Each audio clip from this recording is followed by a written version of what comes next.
At the end of 8th grade was when I got my first phone, and it was like this tiny little Windows phone. And man, it was something else, because like for whatever reason it couldn't get any of like the normal apps that everyone else had. Not even just like iPhone had, like Android, like it couldn't even get the same apps that an Android could have. Like I had to use Instagram beta.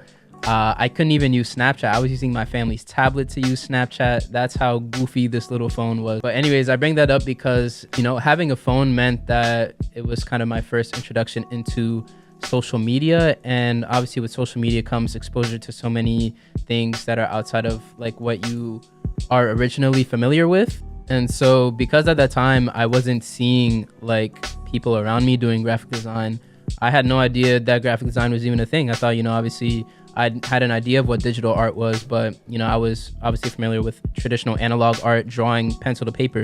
So I was completely unfamiliar with this whole world of, you know, creating through a computer, through a screen. And so when I got on Instagram, I was seeing these super cool looking artworks of NFL players, but they were made, you know, through digital means. And I thought, wow, like I really want to be able to like make this type of stuff on my own. Here's me trying to recreate these type of these edits or designs using this program called Be Funky.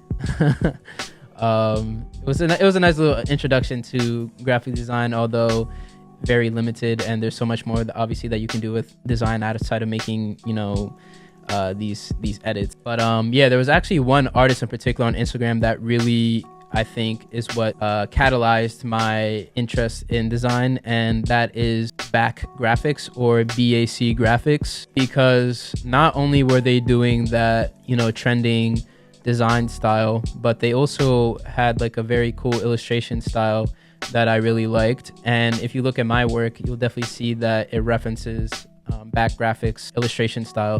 So that brings me to lesson 3, which is identify inspiration, remix it, and make it your own. So I think, you know, I mentioned this in my intro video, actually, how artists, we kind of like to think that we're creating everything from scratch, you know, completely original, but obviously literally any artwork that's out there references something in the past, whether it be referencing some other artist or a cultural facet.